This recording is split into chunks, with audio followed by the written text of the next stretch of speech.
Hola, estimados alumnos. Bueno, siguiendo con la programación de morfología del sistema nervioso, vamos a ver en esta oportunidad la segunda clase y que se refiere a, propiamente dicho, ya la clasificación del sistema nervioso. Y hoy vamos a ver médula espinal y todo lo que se relaciona con ella. ¿Okay? El sistema nervioso central se clasifica en sistema nervioso central, sistema nervioso periférico y sistema nervioso autónomo.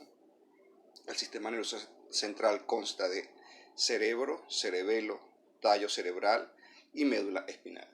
El tallo cerebral está constituido por el mesencéfalo, la protuberancia también llamada puente y la médula oblonga, o también se le llama bulbo raquídeo. El sistema nervioso periférico está constituido por los pares craneales y los nervios periféricos. Y por último, el sistema nervioso autónomo se conforma por el sistema nervioso simpático y el sistema nervioso parasimpático. Esta es en general la clasificación del sistema nervioso. Vamos a comenzar desde médula espinal y vamos a ir subiendo progresivamente, porque médula espinal dentro de los órganos del sistema nervioso central es el más sencillo. ¿Okay? Entonces vamos a hacer esa progresión yendo de lo más sencillo a lo más complejo en morfología del sistema nervioso. Todo el sistema nervioso está siendo órganos de alta especificación, de alta calidad, son órganos muy delicados, ¿verdad? Ellos están protegidos por dos sistemas, por el sistema óseo y por las meninges, es decir, por una parte dura y por unas membranas llamadas meninges. El sistema óseo está constituido por el cráneo y la columna vertebral. Ellos constituyen esa caja dura que va a resguardar la seguridad de estos órganos tan valiosos. Los órganos del sistema nervioso central alto, es decir, cerebro, tallo cerebral y cerebelo, están dentro del cráneo y dentro de la columna vertebral está la médula espinal. Las meninges son tres membranas que están adheridas directamente a los órganos del sistema nervioso central, yendo de adentro hacia afuera, es decir, desde lo más profundo hasta lo más superficial. Tenemos la pia madre, la aracnoides y la dura madre. La pia madre recubre directamente el órgano. Ella se plega así como un papel film directamente sobre todos los órganos. Es una membrana bastante fina, ¿verdad? La dura madre se adhiere a la cara interna de la parte ósea, bien sea del cráneo o bien sea de la columna vertebral, y entre las dos aparece la aracnoides. Aquí tenemos en un primer esquema de esas tres membranas. En este primer dibujo vamos a ver cómo la pía madre, ella va recubriendo, en este detalle vemos cómo recubre el cerebro hacia el lóbulo frontal, ¿verdad?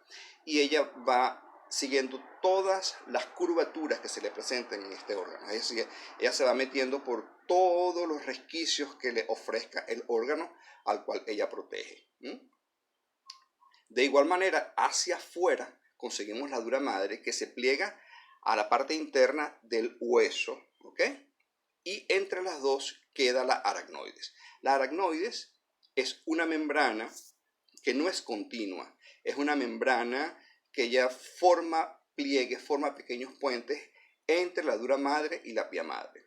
Aquí vemos en otro corte cómo la pia madre, ¿verdad?, estaría recubriendo el cerebro en este caso directamente, y hacia afuera estaría la dura madre, ¿ok?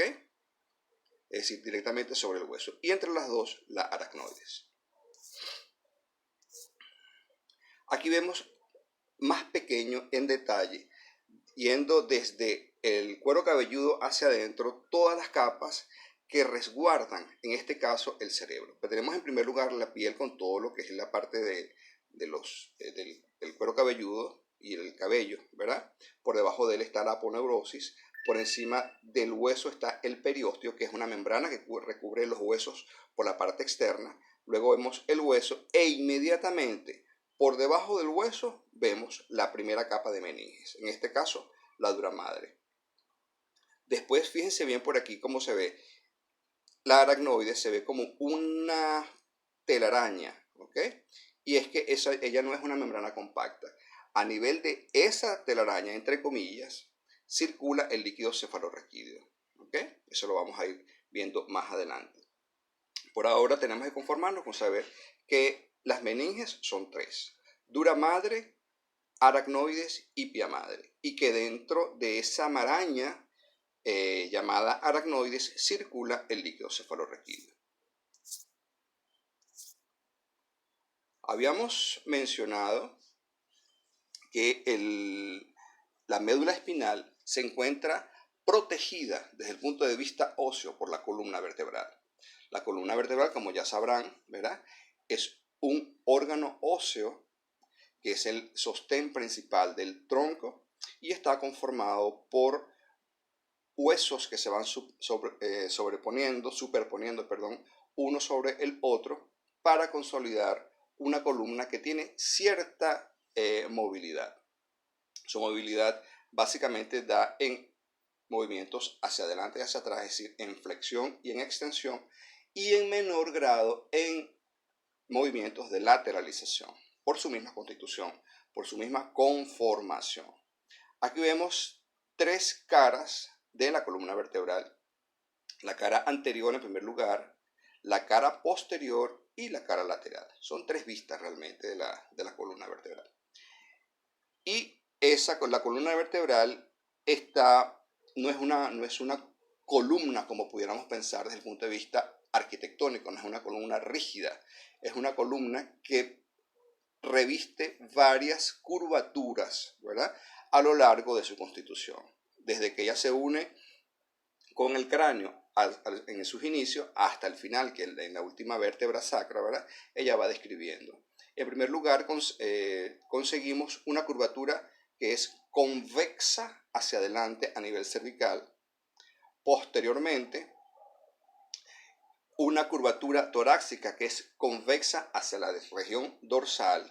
Y fíjense que ya estamos utilizando terminología anatómica anterior o dorsal, ventral o dorsal, etcétera, etcétera. Entonces repetimos, la primera curvatura es una curvatura convexa hacia adelante, hacia la región anterior, que es la curvatura cervical. Posteriormente, una curvatura torácica que es convexa hacia la región dorsal. Posteriormente, a nivel lumbar, ¿verdad?, tenemos una curvatura convexa hacia adelante, hacia la región anterior.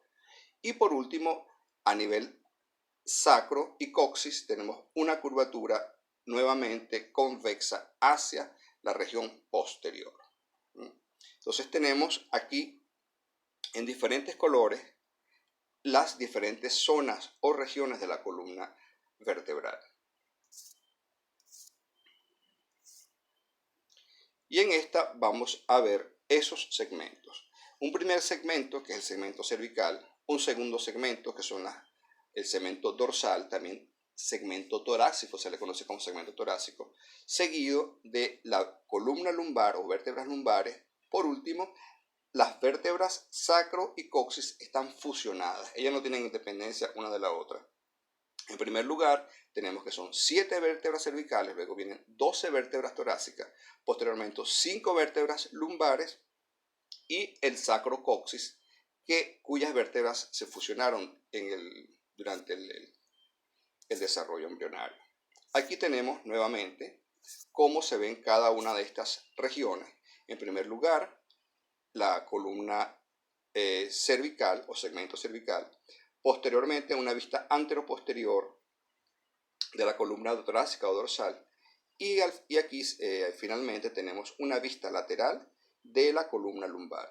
¿Okay? Entonces, repetimos, son 7 cervicales, 12 torácicas, 5 lumbares y el sacrocoxis son vértebras ya fusionadas. La vértebra es un órgano es un órgano óseo bastante como dijéramos, no es un órgano sencillo, es un órgano bastante diferenciado por las funciones que él cumple. Recordemos que la columna vertebral sirve, por un lado, como soporte a todo el organismo y por otra parte, como cobertura a la médula espinal. Entonces, en primer lugar, aquí estamos viendo una vértebra desde su cara superior, ¿ok? Entonces, en primer lugar, eso grande y gordo que se ve hacia adelante es el cuerpo vertebral, ¿ok? En este caso, tenemos el agujero de conjunción. El agujero de conjunción se forma con la concavidad de una vértebra con la concavidad de la vértebra que están por encima. Es como que si ustedes pusieran una teja contra la otra, ¿verdad? Cuando ustedes ponen una teja sobre la otra, se forma un túnel, un canal. Entonces, cuando coincide el agujero de conjunción de una vértebra con el agujero de conjunción de la vértebra superior, entre ambas queda una pequeña puerta, un pequeño orificio por el cual entran y salen las raíces nerviosas raquídeas. Y eso lo vemos aquí. Fíjense ustedes cómo una vértebra sobre la otra, ¿verdad? Se superponen y a través del orificio, del agujero de conjunción de la de arriba con la de abajo, sale la raíz nerviosa. Aquí tenemos la apófisis posterior. Apófisis es un término óseo que van a conseguir con muchísima frecuencia en anatomía, en morfología. Apófisis es una prominencia ósea, ¿okay? Entonces una apófisis puede ser larga, puede ser roma, puede ser plana. En este caso la apófisis posterior es una apófisis espinosa. Es una apófisis que tiene una forma de espina, ¿okay? Aquí tenemos las apófisis laterales, que son dos. La apófisis posterior era una sola. Y las apófisis laterales son dos, una de cada lado. Fíjense que también son apófisis espinosas, pero en este caso son apófisis espinosas laterales. Y por último, tenemos ese hueco que se ve en el centro, que está en blanco, que realmente es un hueco, que es el canal medular. Tiene muchísima importancia porque es a través de ese canal medular que se aloja la médula espinal y las últimas raíces nerviosas que son conocidas como cola de caballo.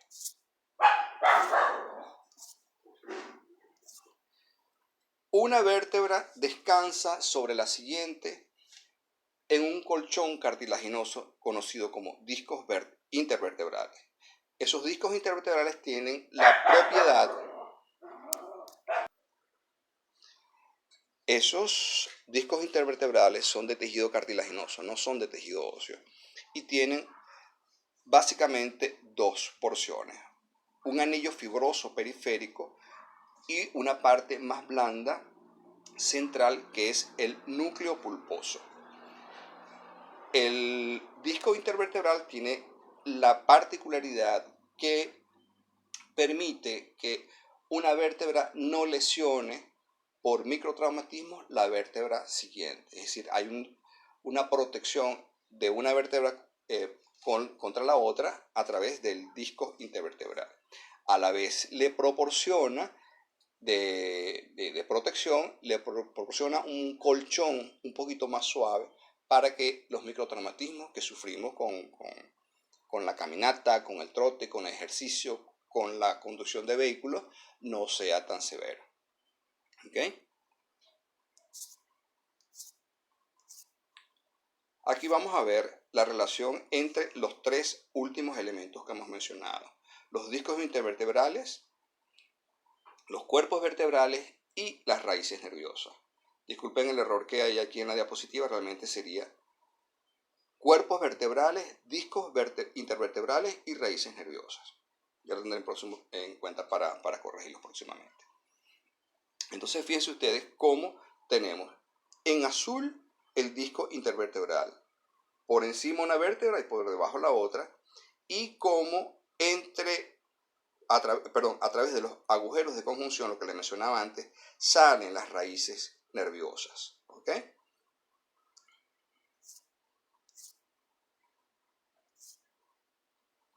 Y aquí lo que les decía antes. La columna vertebral sirve de cofre, sirve de protección ósea a la médula espinal y a las últimas prolongaciones nerviosas que van después de la médula. Cosa importante aquí, la médula espinal no ocupa todo el canal medular de la columna vertebral. Es decir, el canal medular iría desde la primera vértebra cervical hasta la última vértebra lumbar, ¿verdad? Porque realmente a nivel sacro, el sacro y coxis, el canal medular prácticamente, que eso está, es muy pequeño, ¿ok? Entonces, eso lo vamos a ver más adelante. Y fíjense ustedes, por ejemplo, aquí en la parte derecha de la diapositiva, vemos en amarillo más claro hasta dónde llega la médula espinal y continúa, sin embargo, hacia abajo más vértebras sin médula. Es decir, y eso pasa ¿por qué? Porque en nuestro desarrollo embrionario, como ya mencionamos a nivel de neurona, las neuronas no se reproducen. Es decir, es un órgano que se forma hasta cierto momento y ya luego no crece más. A diferencia de los huesos. Los huesos siguen creciendo, siguen dándonos altura, ¿verdad? Mayor estatura, pero la médula espinal se queda corta, se queda de un tamaño que no crece, ¿ok?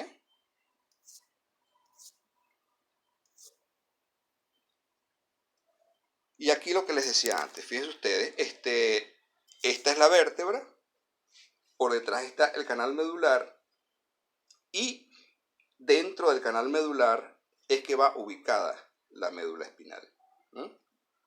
Ella está bastante bien protegida por delante por todos los cuerpos vertebrales, por detrás por las apófisis posteriores u apófisis espinal posterior. ¿De dónde a dónde va la médula espinal? La médula espinal, hacia su parte superior, ella comienza donde termina el bulbo raquídeo, también llamado médula oblonga. Desde el punto de vista de referencias anatómicas, si nosotros pasáramos un plano transversal, sería por la porción superior de la primera vértebra cervical, que también se le conoce con el nombre de atlas. ¿Ok? Eso sería el límite superior, el inicio de la médula espinal. ¿Y hasta dónde llega? Ella llega hasta el cuerpo vertebral de la segunda vértebra lumbar. Entonces fíjense que de la segunda vértebra lumbar hacia abajo no tenemos médula espinal. Eso es importante que lo sepan, ¿ok?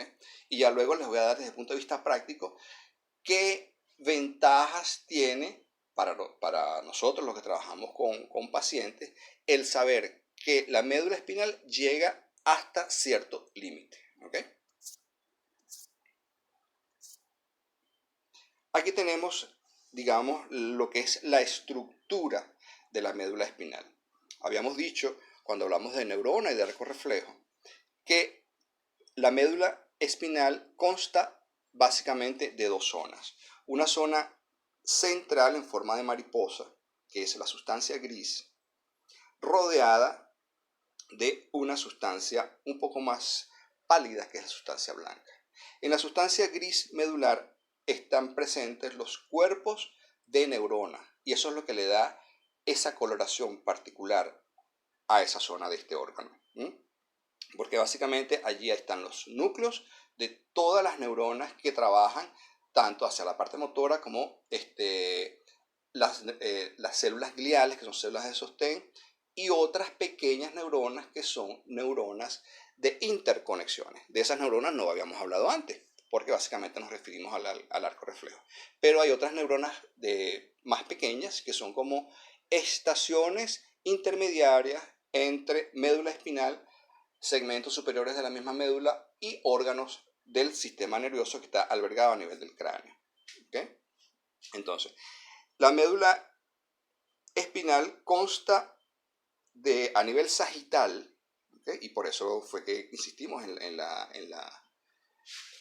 clase anterior de los planos, a nivel sagital, es decir, un plano que me dividiría la médula espinal en derecha e izquierda, vemos que tiene dos cisuras, una cisura anterior o ventral y una cisura dorsal. Cisuras no son más que escotaduras, son como especies de hendiduras. ¿Okay? La ventral es mucho más profunda que la dorsal. Además vemos aquí en el centro un pequeño orificio que es el canal ependimario u epéndimo, y eso es un orificio que va desde arriba, desde el órgano, del primer órgano que está en el tallo cerebral, hasta la punta de la médula espinal. Y por allí también hay circulación de líquido cefalorraquídeo. A ambos lados de la médula espinal tenemos la raíz anterior o ventral y en la parte posterior la raíz dorsal. Fíjense que en la raíz dorsal o posterior hay una pequeña protuberancia, un ensanchamiento. Ese ensanchamiento son conocidos como ganglio de la raíz dorsal. Y allí está el núcleo de la neurona sensitiva, perdón, el cuerpo celular de la neurona sensitiva. ¿Okay? Y eso lo mencionamos cuando hablamos de arco reflejo. Entonces, en la rama posterior de las raíces se encuentra esa protuberancia que es conocida como ganglio de la raíz dorsal, que alberga el cuerpo celular de las raíces sensitivas. Y la raíz anterior, ¿verdad? Ya habíamos mencionado que son raíces que están formadas por el conjunto de axones de neuronas motoras periféricas. Entonces ya esto nos da la conformación, la estructura de lo que es la médula espinal. Repasando, sustancia gris, cuerpos celulares. Sustancia blanca, no hablamos de la sustancia blanca. La sustancia blanca son fascículos, está conformada por fascículos nerviosos que suben y bajan. Es como que si ustedes hubieran recogido los cables de conexión de esas neuronas en ciertos paquetes. ¿Okay? Entonces tenemos que en la sustancia blanca, ahí sí no vamos a entrar en detalles, porque es bastante complejo todo lo que es la sustancia blanca. Hay muchos fascículos que suben, que bajan, que son sensitivos, que llevan sensibilidad táctil, que llevan sensibilidad de equilibrio, etcétera, etcétera. Vamos a dejárselo a los estudiantes de medicina que se aprendan todo eso. Yo quiero que ustedes sepan básicamente esto, ¿ok? Que la sustancia blanca son fascículos nerviosos que suben y que bajan. Y son fascículos nerviosos y le dan esa coloración blanca por las vainas de mielina que los recubren. ¿Se recuerdan cuando hablamos de axones y de vainas de mielina? Bueno, esos son vainas de mielina que son prácticamente conjuntos de cables que suben y bajan conectando todos los segmentos unos con los otros y estos segmentos con los órganos del sistema nervioso central superior.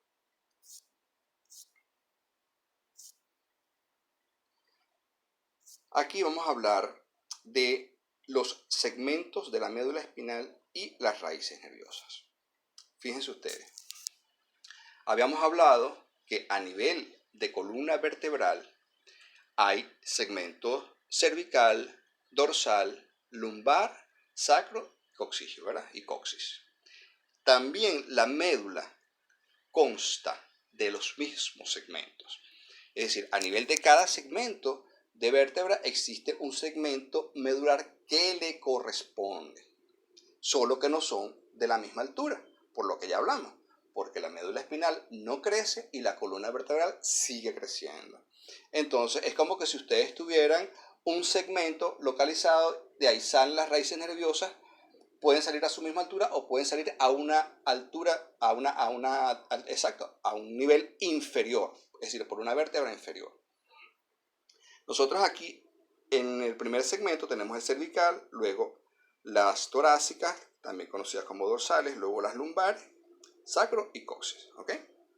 Entonces, de cada segmento medular sale una raíz nerviosa motora y entra una raíz sensitiva. Acuérdense como lo vimos en la parte anterior. Cuando hablamos de raíces nerviosas, esas raíces nerviosas en algunos casos forman nervios y en otros casos esas raíces nerviosas se pegan unas con las otras dando origen a los plexos. Eso ocurre básicamente con las raíces nerviosas de tipo motor, es decir, las raíces nerviosas anteriores. Las raíces nerviosas posteriores no conforman plexos. Las que forman plexos son las raíces motoras. Entonces cada una de esas raíces va a tener como destino final inervar un segmento particular Y entonces aquí vemos un esquema en esta figura humana, cómo cada una de esas raíces nerviosas está destinada a inervar cada uno de esos segmentos. Y en esta diapositiva les traigo lo que les mencioné antes, lo que es los nervios raquídeos y los plexos nerviosos. Existen básicamente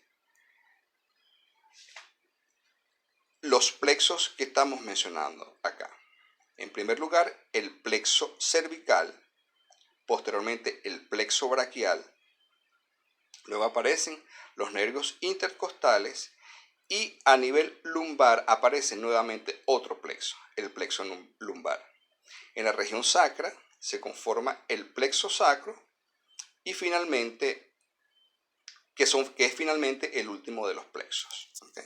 Entonces, en resumen, tenemos un plexo cervical, ¿verdad? Porque fíjense aquí cómo una vez que salen esas raíces, ellas se unen con las otras. Es como cuando ustedes tienen esos espaguetis que le quedan apermazados. Bueno, tal cual. Eso sucede en ciertas raíces nerviosas. Entonces tenemos un plexo cervical, un plexo braquial. A nivel intercostal no se forma ningún plexo. A nivel lumbar se vuelve a formar otro plexo. Y a nivel sacro forma el último de los plexos. Cuando nosotros hablamos de que esas raíces nerviosas estaban destinadas a inervar un segmento corporal determinado, nos estábamos refiriendo, sin haberles dado nombre, a lo que se conoce como metámeras. Aquí este concepto está un poquito enredado, pero es lo que trae lo más frecuente que consiga a nivel bibliográfico. Y es que es un fragmento de la médula espinal que contiene una aferencia y eferencia de una raíz nerviosa. Les traduzco. Aferencia es cuando una raíz entra y eferencia es cuando una raíz sale. ¿Ok? Entonces, en el primer concepto está muchísimo más claro. Y podríamos decir que la metámera es el campo de inervación de un nervio raquídeo desde que sale de la médula hasta la última zona del cuerpo que inerva. Es decir, por ejemplo, cuando ustedes tienen una metámera a nivel torácico, esa la van a conseguir en el ejemplo anterior, ¿verdad? Es porque está destinada a cierta y determinada zona. ¿Okay? Eso tiene mucha utilidad desde el punto de vista clínico. Y es que si ustedes consiguen una alteración sensitiva o una alteración de los reflejos en una determinada metámera, ustedes pueden localizar y decir, mira, esa lesión de este paciente está a nivel, supónganse ustedes, de T2 o a nivel de L4. Nosotros mencionamos cada uno de los segmentos con la primera letra del segmento al cual corresponde. Por ejemplo, cuando decimos C4 es cervical 4, ¿sí? La cuarta cervical. Cuando hablamos de las lumbares, acuérdense que son 5, segmos L1, L2, L3, L4, L5. Entonces diríamos, bueno, esa lesión está a nivel de L4. ¿Ok? Y por último, los dermatomas. Los dermatomas es la zona de piel que corresponde a una metámera. Entonces, sería la parte de piel que le corresponde a esa área inervada por aquel determinado metámero. ¿Ok? Bueno, y por último lo que les había mencionado de la utilidad. En este esquema tenemos graficado, y eso lo puede conseguir en cualquier parte, todas y cada una de las metámeras conocidas. Y eso coincide pues con C1, C2, C3, C4 hasta C7, D1 o T1 hasta T12 o D12, L1 hasta L5, ¿verdad? Y allí van a ir consiguiendo a qué segmento medular corresponde esa metámera. ¿Ok? Esto es lo que más me gusta de enseñarles. Darles tips, dejarles cosas prácticas.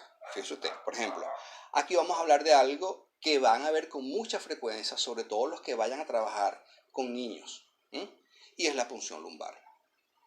Fíjense usted, la punción lumbar es un procedimiento a través del cual nosotros colocamos una aguja en el canal raquídeo, que ahora sí saben lo que es el canal raquídeo, ¿verdad?